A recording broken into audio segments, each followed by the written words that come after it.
Hey guys, it's Runchix from Love the Spot. Got something different for you today. I'm trying out a new game, so this is going to be a bit of fun and a bit of instruction. Of course, if you want real instruction, check out some of my PLO videos or the podcast on this channel, and subscribe if you haven't already. So, Pokerstars introduced this new game, 6-card PLO. I'm super excited to check it out. Some people already think that 4-card PLO is a crazy game, so let's see how much crazier the 6-card gets. I have a very limited experience playing 5-card PLO, so I'm pretty much coming into this unprepared, because of course I mostly focus on the 4-card PLO game. So we already played 2 hands. I had a problem setting up the recording, so that's why we missed some action. Just 2 folds from me. I basically want to play a couple orbits, see what's up. This is not a new game. I know that people played it in casinos in the United Kingdom for quite a while already. It's been popular there, or somewhat popular there for a while. I suppose the main things here are going to be that the hand strength at the showdown is going to be very different to the 4-card PLO. I mean, that should be pretty obvious for everyone. Which, of course, also means the considerations for selecting the hand pre-flop are different. Definitely having at least 2 flush draws is hugely important. Some connectivity, some board pairs. So yeah, you have to. I mean, there's going to be a lot of combinations that you have in your pre-flop hand when you have the 6 cards, so it's going to be real fun.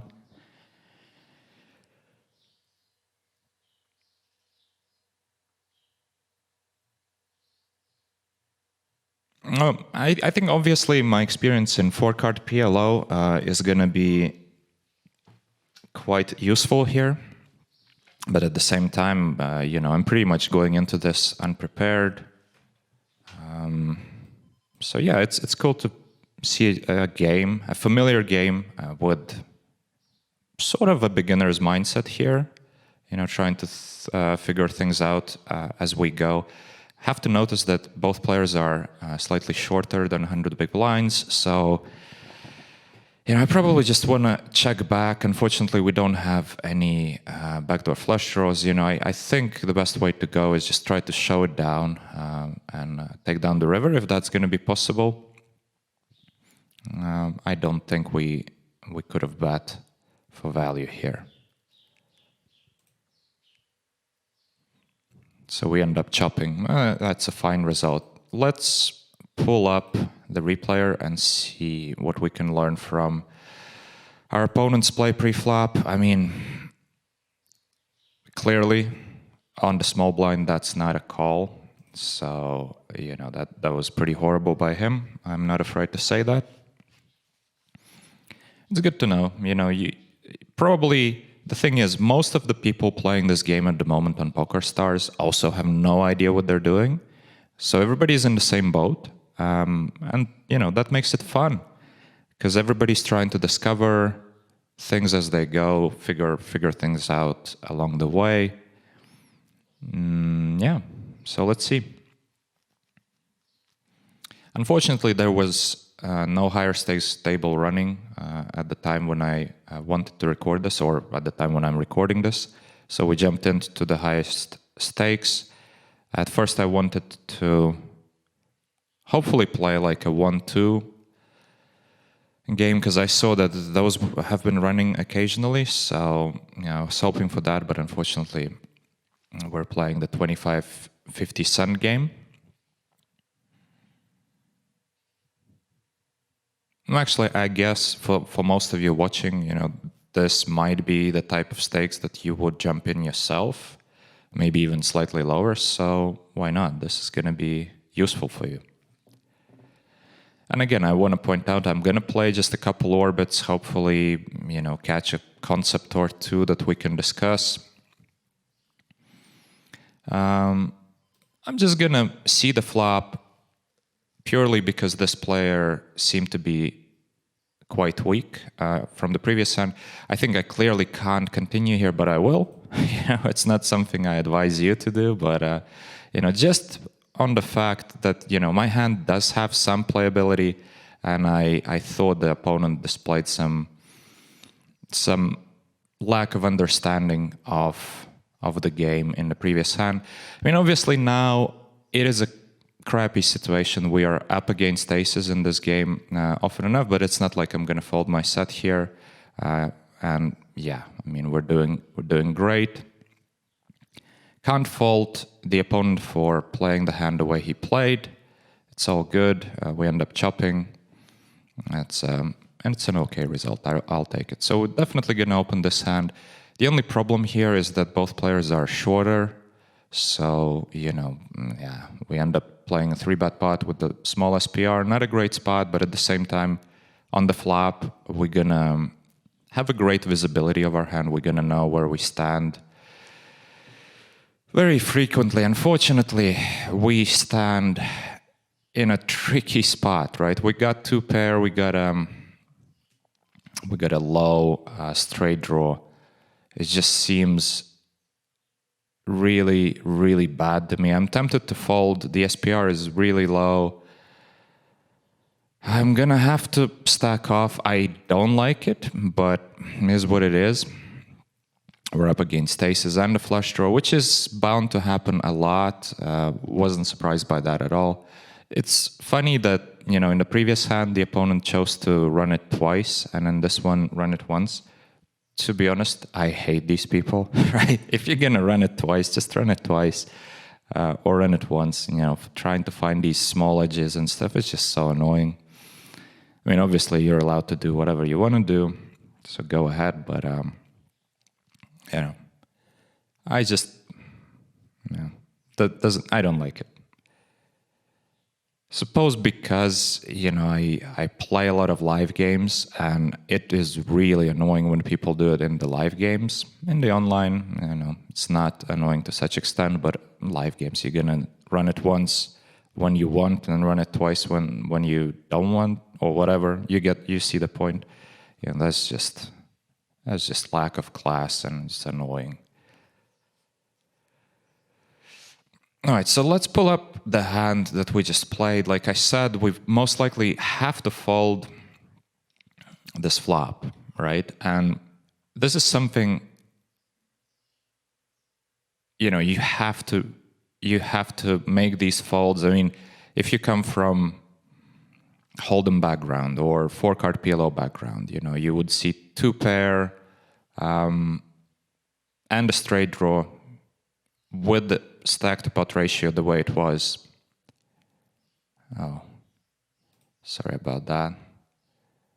Yeah, I'm running the Aurora engine because that was the only way to play the 6-card PLO. And apparently, while running OBS, my laptop is struggling. So 2-pair and a flush draw. Don't have any straight draws, not the nut flush draw. The opponent bets big. I think both options are fine. Raising would be okay. Calling is fine. Let's make a call and see what's happening. I mean, his check is interesting. I'm just going to check behind. He still has a lot of full houses in his range. He still has a full houses on his range now, so I don't know if we want to raise or if we want to just call. I think in a 6-card PLO setting, we don't have the best full house, considering that he's not going to be able to, he wouldn't be able to call with his nut flush there. I mean, he might, but then it's clearly making a mistake, or at least I think that would be making a mistake, so we don't really extract much value there.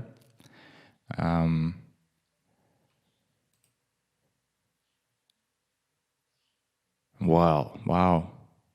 Yeah, I think we're short enough for this to be just fine. Probably, okay, so this guy just plays pretty much every hand. That's good to know.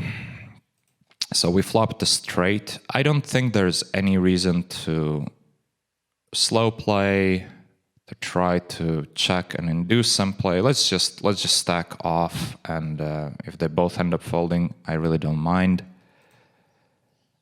Yeah, we get it in against the set, which is a great result for us because I think, you know, if we were to check back, he would check back his set a lot, and clearly we prefer to get it in. Yeah, 2 flush draws, some connectivity. The queen is a dangler here. This guy plays pretty much every hand, so we're in a good spot.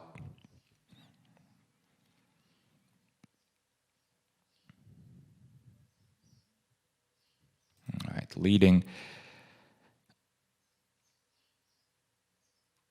Yeah, it's hard for me to say. Like, I don't play these stakes on a 4-card PLO, so, but yeah, even in a 4-card PLO, I'm pretty sure that people at 25-50 cent game, in the 25-50 cent games, are pretty decent. Like, they have at least a good understanding of preflop and some postflop concepts.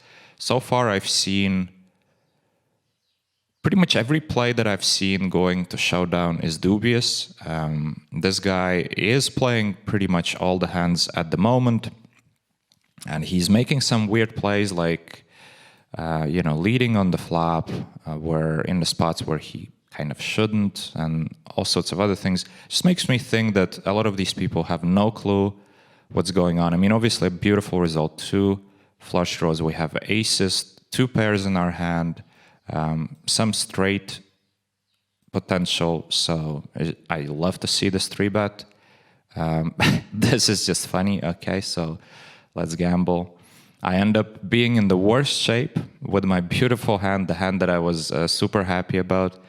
The worst shape at the table. That's pretty funny. It's not going to happen all of the time. It's just obviously that, you know, my nines are not that great because the other guy had all the straight coverage there in the middle.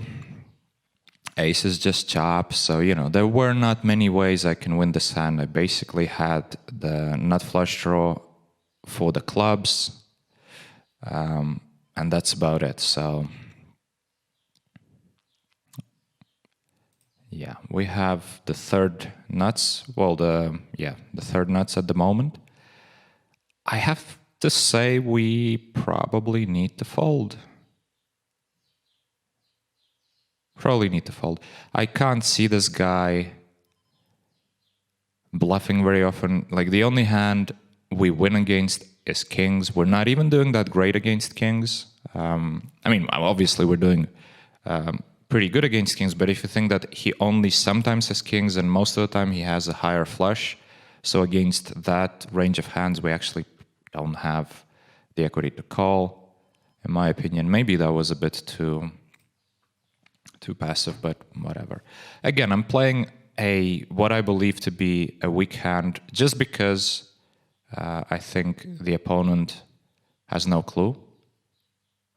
And now that I think about it, this is not a very instructive video for you, right? Because, you know, I should have focused a bit more on what I believe to be a sound basic strategy. But at the same time, at the get-go, I told you that I'm coming into this somewhat unprepared. I'm here just to discover the game with you watching. And all right, so he ended up having a full house. Fair enough. Again, I have to say that his raise pre-flop was really dubious and really unnecessary. He is overvaluing specific hands and, yeah, well, literally plays every hand. What does it tell you? It basically tells you that, hey, 6-card PLO is a great game to try out at the moment. I mean, obviously, the problem is going to be you are going to be not prepared as well, but so is everybody else. So if your fundamentals, if your general understanding is pretty good, you probably going to have an advantage. We get it in a great shape, 3-way pot, we're favorites to win it. And yeah, again, the guy who just plays way too many hands, shows up with another beauty. Oh well, we're in a great game.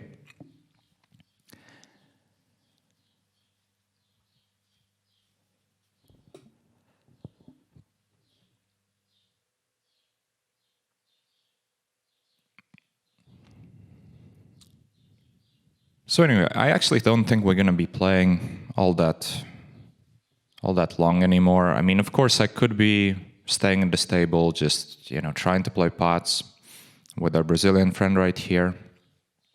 But to be honest, I have better things to do. So, let's play another orbit. Just hopefully see another fun hand or two, and then call it a day. If this game looks like something that might be interesting for you, go ahead and check it out. It's in the Pokerstars lobbies right now. 6-card PLO. Crazy game. I don't think anybody has a solver for it. So, yeah. It's going to be fun. I don't know if this game is actually going to become like a mainstream, super popular, all the games are going to move here. I doubt it. But it's definitely here to stay. A lot of people are going to have a lot of fun playing it. I might jump into these games once in a while, just for the fun. I like to play other games. Pokerstars are offering us a great variety of games, and that's super cool because basically everybody can find a game they really enjoy. And sometimes, it's even if you focus on one game, let's say my game is the 4-card PLO, your game might be Hold'em or something else. It's fun to sometimes add another game into the mix. It's if you take it seriously, it's still work. Obviously, if you're playing recreationally, it's just fun, and then it's fun to jump around the games and mix things up. But if you're playing professionally, it's sometimes fun to play another game. It makes you think about the general concepts. Some of these concepts translate back to the game that is your main game. So this is not like a waste of. So I might have to edit that part out because I put something on the screen that I shouldn't have. Namely, some of my passwords. I don't want you guys to see those. But let's play till our big blind and then call it a day. All right, 2 more hands. In fact, I have to remember to sit out on the next big blind. Just remember, when you're playing this, hand strengths are very different, right? You must not overvalue your sets, especially on the flop, just because most boards are very dynamic. There's a lot of draws present at all times, and these draws are for the most part live because your opponent, just as yourself, holds 6 cards, and a lot of backdoor potential is there. Backdoor flush draws, backdoor straight draws, they're all live. Your opponent's going to have those cards very often. If they're smart, selecting their hands pre-flop properly, not playing 100% of their hands like some people. If you have a guy with 100% VPIP pre-flop, well, don't celebrate just yet because there's going to be a lot of variance, but you're in a good game. So anyway, I'll leave you guys with this. Go check this game out. If you have any questions, obviously comment section below. Go ahead. I'll do my best to answer. All right. See you next time.